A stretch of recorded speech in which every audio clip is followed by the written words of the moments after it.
Welcome back to the elephant in the room. If you've been here before, then I would like to welcome you home. If this is your first time here, then I'm really glad you found your way to this space. This is the kind of podcast where we talk about the things people usually keep tucked away.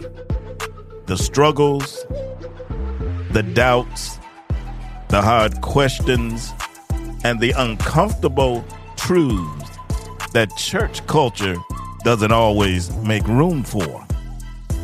And we talk about them honestly, with scripture underneath it all. So if you're ready to get rid of your elephants in the room, then as I said before, I'm glad you found your way to this space. But if you have a made-up mind that you're going to hold on to your elephants, then you might not want to listen to this show. My name is Pastor James, and this is The Elephant in the Room.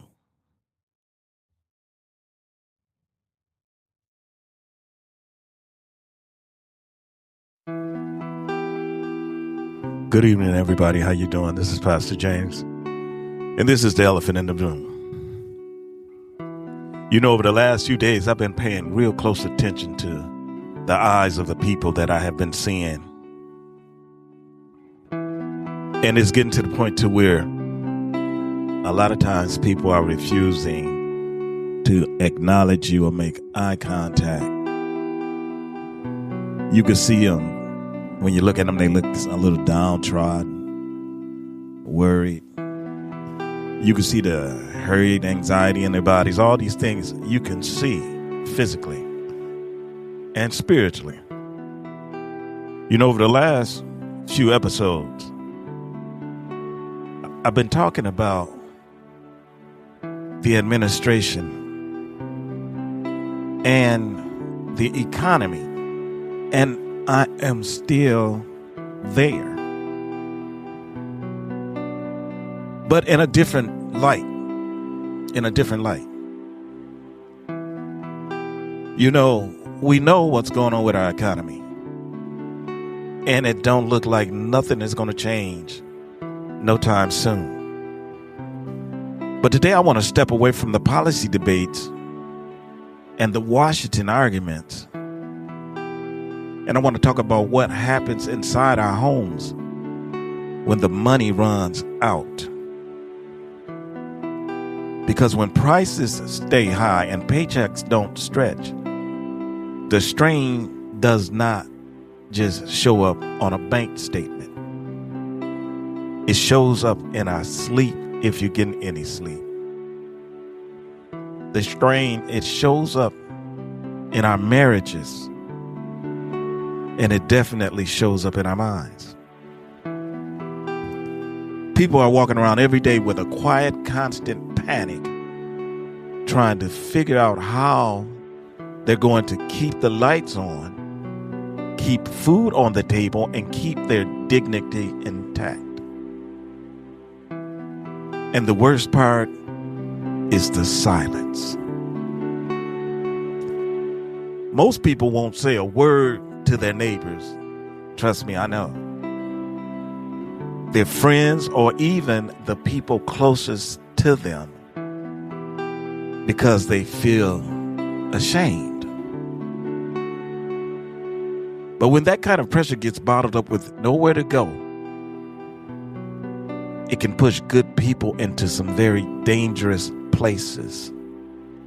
And that's what we need to talk about today. So before we go any further, I want to say something directly to anyone listening who feels like they can't go on. Please don't give that to yourself. You can call or text 988 anytime. That's the Suicide and Crisis Lifeline. It's free. It's confidential, and someone is there 24 hours a day to listen. Listen, you do not have to carry that moment alone. Let's get out in front of it and let's talk about it. This is Pastor James, and you're with the elephant in the room.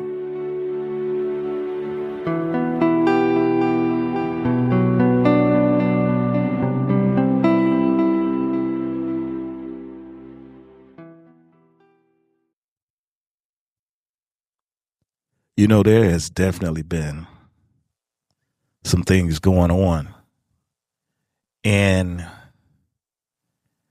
you can't keep sweeping these connections under the rug. You can't keep sweeping the connection of what we're seeing in our community, in our world right now, and what's taking place with our people. And you can't keep sweeping these connections under the rugs. I'm sorry. I mean, we hear politicians and news anchors use phrases like unemployment rates, inflation, and market correction. But behind every one of those terms, there are indeed real people. Families, I've been talking about it for a while. Families sitting at kitchen tables staring at bills they cannot pay fully. In this country, we lose more than 48,000 people every year to suicide. That means tens of thousands of families are left with an empty chair. But here it is. Listen to this. The number that stopped me in my tracks when I started to do this show, was this. More than 14 million adults in America report having serious thoughts about giving up on life every year. That means millions of regular people are sitting in their living rooms, bedrooms, trucks, break rooms, and church pews, yes, even in a church, quietly fighting thoughts they may never say out loud. And the research that I did, it shows that hard economic times make that despair even worse. When unemployment rises by just 1%, suicide rates rise too. And studies that I have received and reached out to get show an increase of roughly 1 to 2.5%. 1.5%. And when a person suddenly loses their livelihood, their risk for suicide can double or even triple.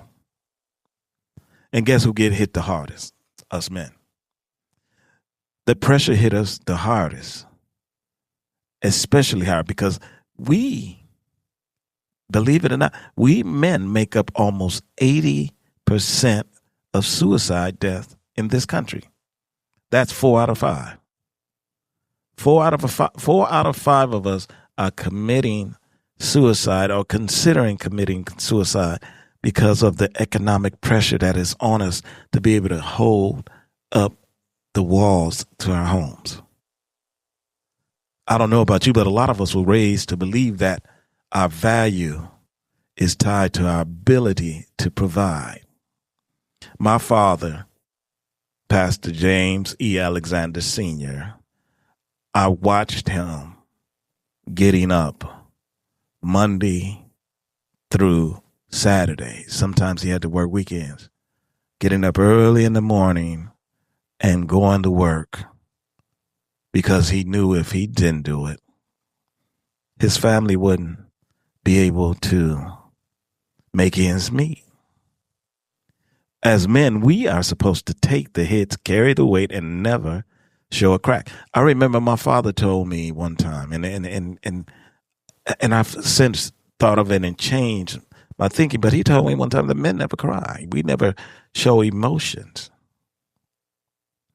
We get up, we go to work, and if we are in dead-on situation, guess what? We don't worry about it. We just keep doing what we do to try to get out of the situation. And when the economy is as it is, when you have already taken one income out of the household, And then you have another income that is struggling to maintain, which is typically in demand. And I'm not trying to sound biased or anything, but when work dries up or debt starts piling up, pride gets crushed. I had someone tell me, and it was a man, that he has a hard time asking for financial help. And that's a tough place to be, because right now, the way the economy is, we all need some type of financial assistance or help that we can get from anybody. I mean, and we cannot allow our pride to stand in the way. Listen to this. A man can start to believe he has failed his family even when he is not doing anything to cause the failure. When shame takes over, we as men, we pull away from the people who love us the most. When shame takes over, I know I got a bad habit of going into my room by myself and just turning off the lights and trying to get in a quiet place so I could think things through. But we all know, if you think about Scripture, we know how the devil like to isolate us. And then after he isolates us, he can work on us. And that's what he does most. So I want to talk about some things. I want to talk about breaking the shame. I want to talk about how we as men could ask for help, reach out for help, and don't worry about any of the shame behind that.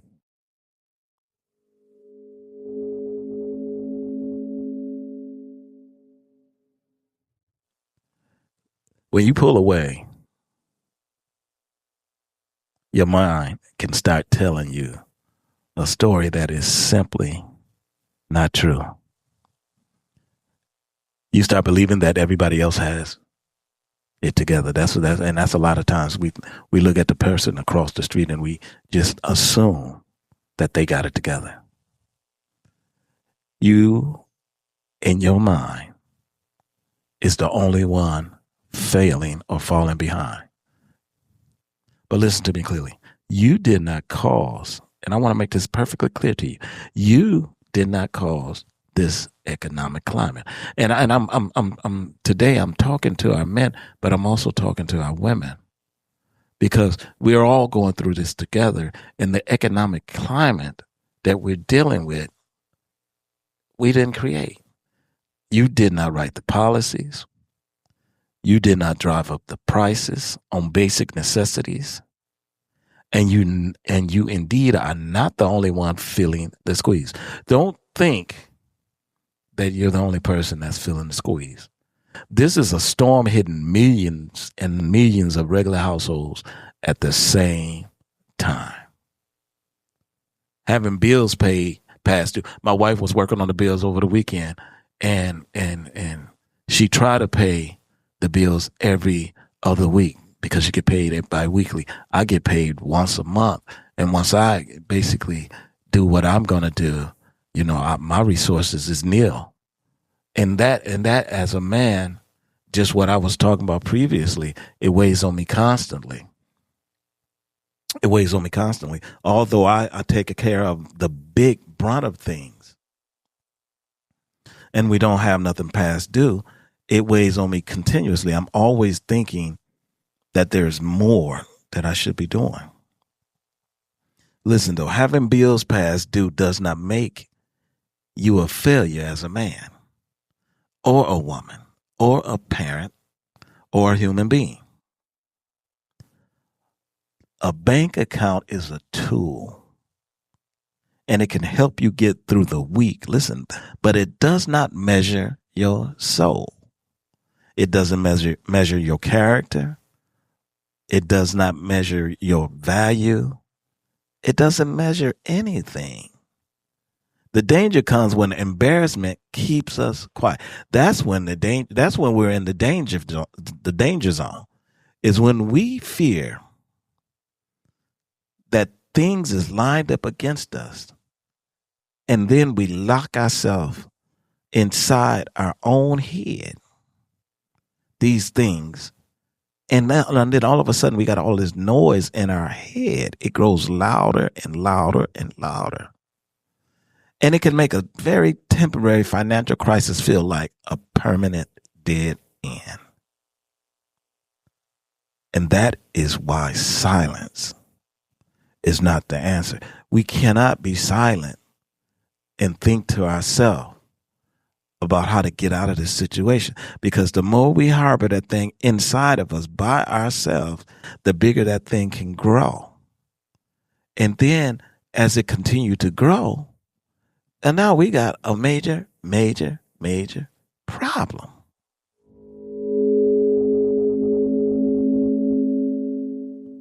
So, what do we do? Let me tell you this, and I'm saying this with all my heart. If you feel that pressure is starting to build on you about your financial situation or the economy that we're dealing with, you got to let some air out. And the only way you can let that air out is you got to start talking to somebody. A good friend. If you have a spouse, sit down and be honest with her or him, about what is going on, what is happening. Not to blame. Don't point, because again, that's the trick of him, that I'm not going to give no name. That's the trick of him. And that's also the issue with this economy, when we start pointing fingers at each other and putting blame on one another. It's your fault. You spend too much. You're frivolous in your spending. It's your fault. Blah, blah, blah. You forgot to do this. That's exactly what we don't want to do. So listen, what I'm really trying to get you to hear is that I don't want nobody out there carrying the burden alone. Over the last, I'm thinking, my wife have been talking, and this is very unusual, over the last month and a half, maybe close to, might be more.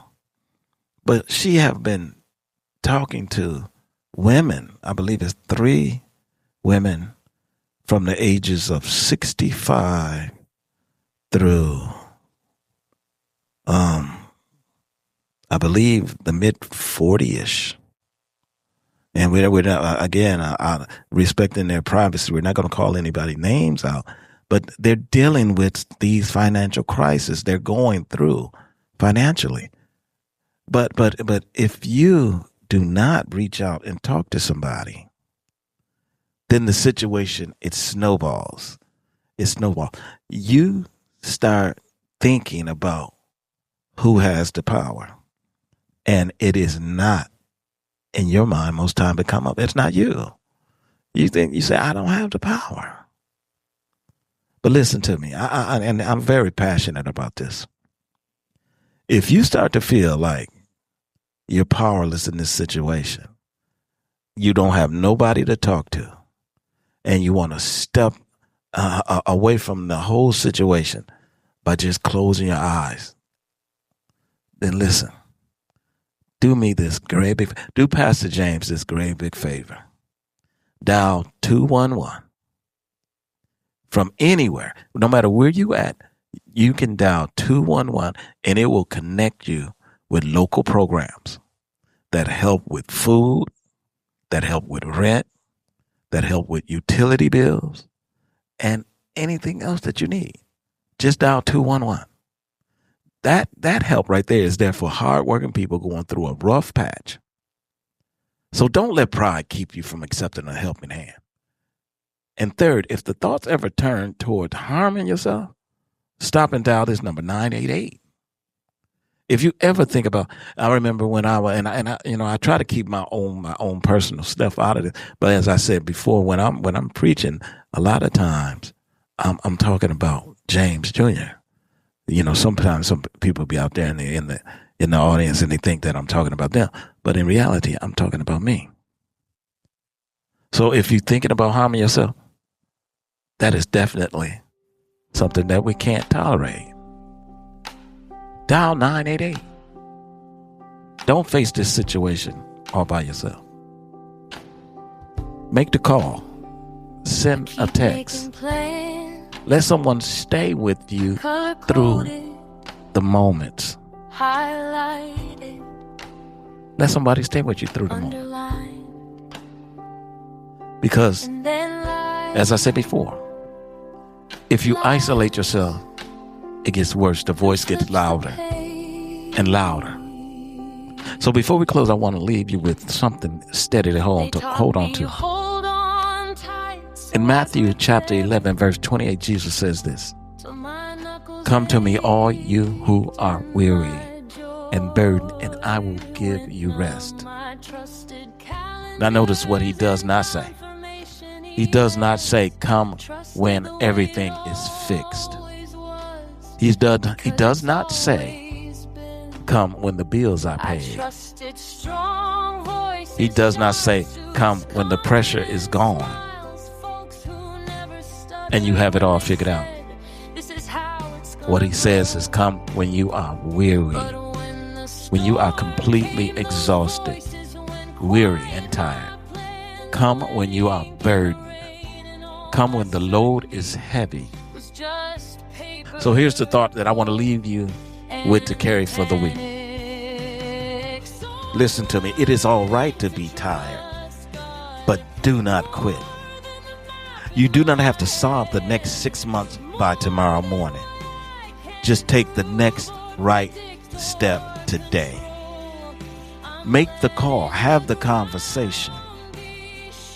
Ask for help. Pray for strength. Hold on to your family and give yourself enough grace to get through this stretch, one day at a time. Listen to me. Seasons change. Storms pass. And your life is worth fighting for. So I thank you graciously for listening to me tonight. And remember, the only thing you have to do is look out for one another, stay encouraged, and don't worry about a thing. Because as I always say, instead of looking down, take your eyes upward and look up, because he got you. He will carry you all the way through. My name is Pastor James, and this is the elephant in the room. And as I always say, I love you. And until we talk again, always keep your eyes up and trust in God. Peace.